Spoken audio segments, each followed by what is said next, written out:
So understanding the simple pendulum takes us to, or without understanding, we can go to the understanding of the physical pendulum. Because not all pendulums, we're going to be able to ignore the fact that the object is extended. So we've used this before.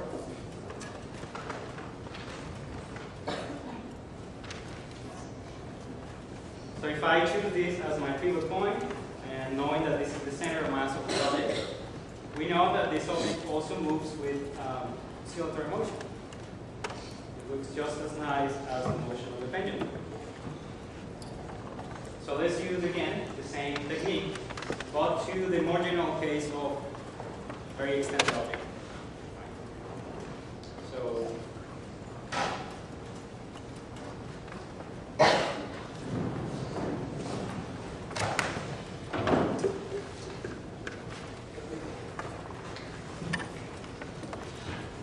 the physical pendulum that we have is just any object. We choose a pivot point called P. You've already know. And let's say that the center of mass is here. So that means that I can assume that all of the weight of the object is concentrated at that point. That's the property of the center of mass, right? There will be the distance between, this is the vector position of the center of mass with respect to the pivot point. And let's say that that distance is L. We just call it L instead of vector R. L is that distance over here. And again, we're going to have an angle. To calculate the torque of the weight of the object, we're going to need that angle, right? Theta. So this angle, theta.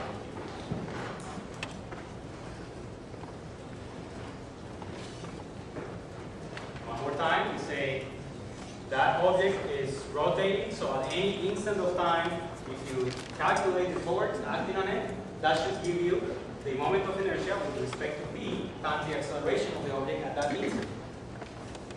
Sum of the torque with respect to p should be equal to the moment of inertia with respect to p times the angular acceleration. At this instant of time, this object has an angular acceleration outward.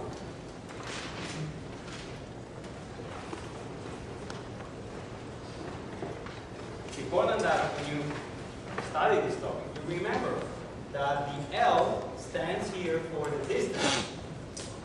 That's something very easy to forget, the distance between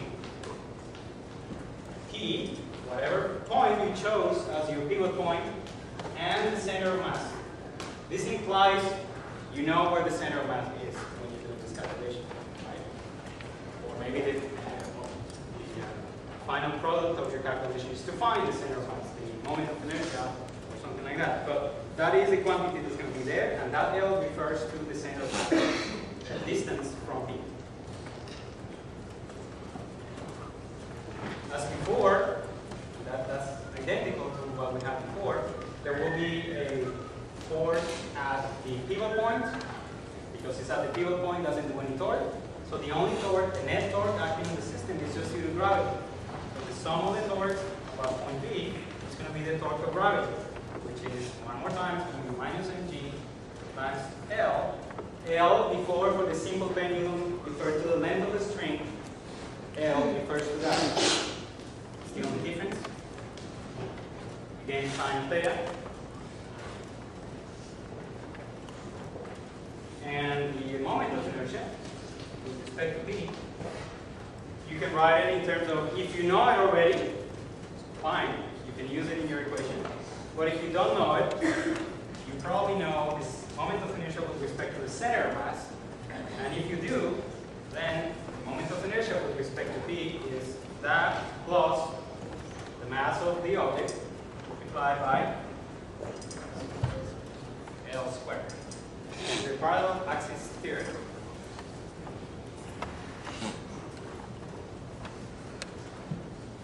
So your equation, this equation, I'll put everything in there. It looks like minus mg L sine theta equals moment of inertia with respect to the center of mass plus m L squared. squared.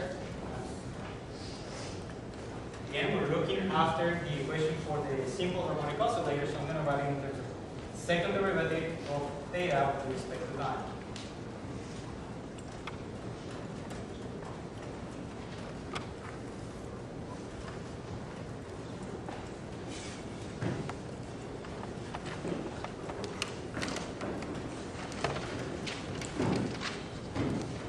The goal is, again, to put it in terms of the form like this.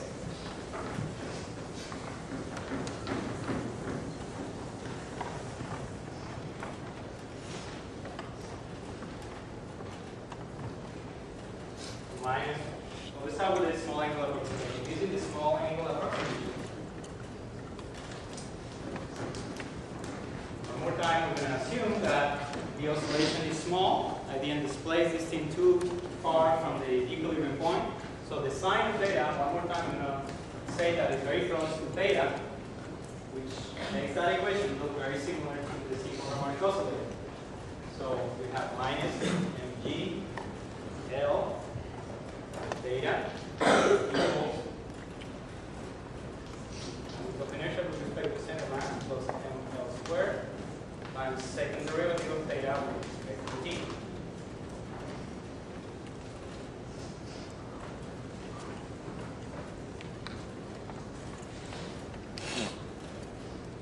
So now you can identify the constant C1 and C2 that we have in the general equation.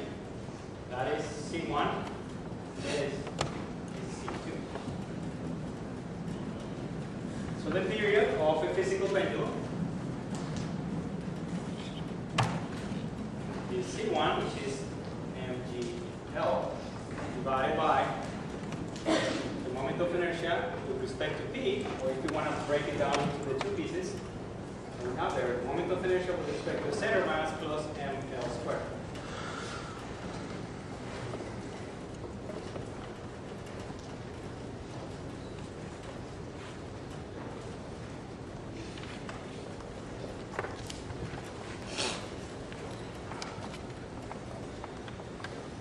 You could make this look more like a simple pendulum and maybe compare what's the difference in the period between a simple pendulum and a physical pendulum.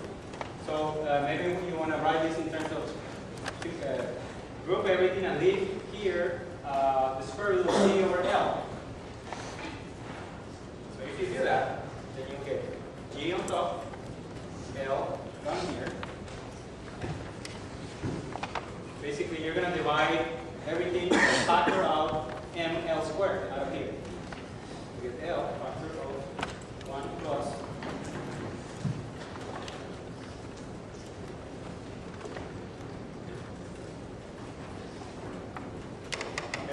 so the period of a physical pendulum, it kind of looks the expression for the angular frequency does look like the simple pendulum, except for this correction, which has to do with the fact that the object is not the bulk of the thing. Is not a point particle, but it's actually extended. That goes here. If it was a particle, the moment of inertia with respect to the center of mass of a particle is 0. That would not be there, and you're back to the simple pendulum phase. Notice that to use this equation, and the period that let's get to that, which is 2pi times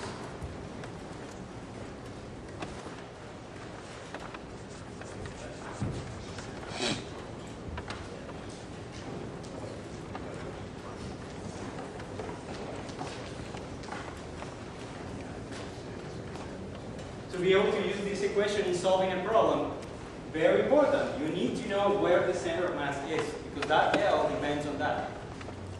If you're given a problem with, a pendulum that is made of a bar, a metal bar, and there is another, like a disc or a sphere attached to the bottom of it, and they ask you to calculate what's the period of that motion, the first thing that you need to figure out is what's the distance between, where is the center of mass? Because that L is going to show up here. Okay? And here. I give you an object, right? Can you find the center mass?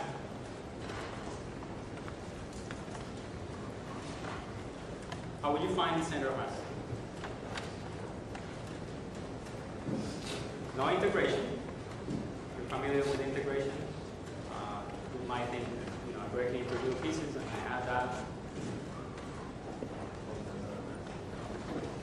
I want to find, how did I find the center? I did. How did I find this? So you drill holes in it and then you spin, and the point where it just doesn't oscillate about. I mean, in principle, you're right, but it doesn't sound very practical, right? Well, you're right. Yeah. If you like drill a hole where you think that the center is, and then balance it, and then it works. But if it has a shape like this, where would you think it's center? Somewhere around here. Right? When you put a string, first one point that line through it, then when you put that line through where the two lines intersect with the center. That's right. So if you choose one point, you only need two, so you only need to drill two holes. Or you support it. Yeah, exactly. That's true. So pick one point. What are you don't know? We don't know. Let's do this. So where is the center of mass? You're looking at the object, you don't know where it is. There's something that you know for sure. It should be along a vertical line. Once this object is not oscillating, I know that the center of mass should be along a vertical line.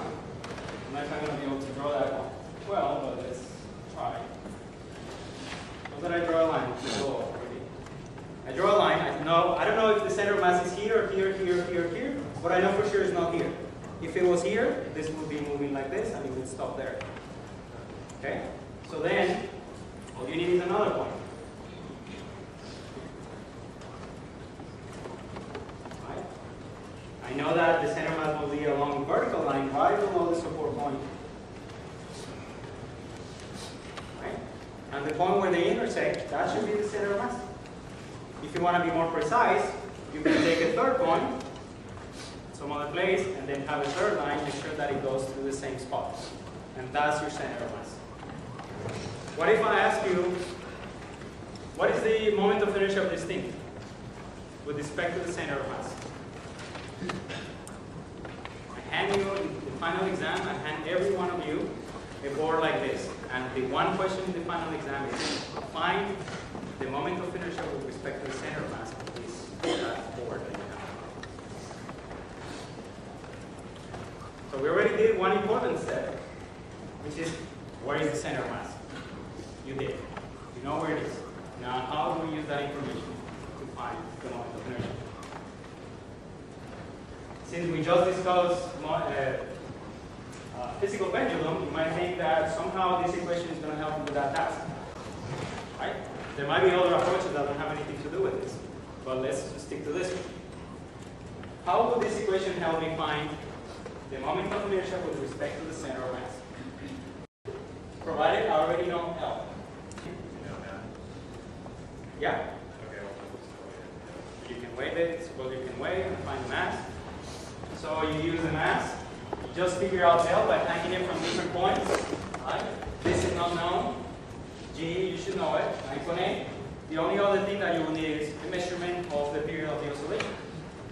So you hang it. You know that the center mass is here, you measure that length, you make it oscillate, time that, and there you have it.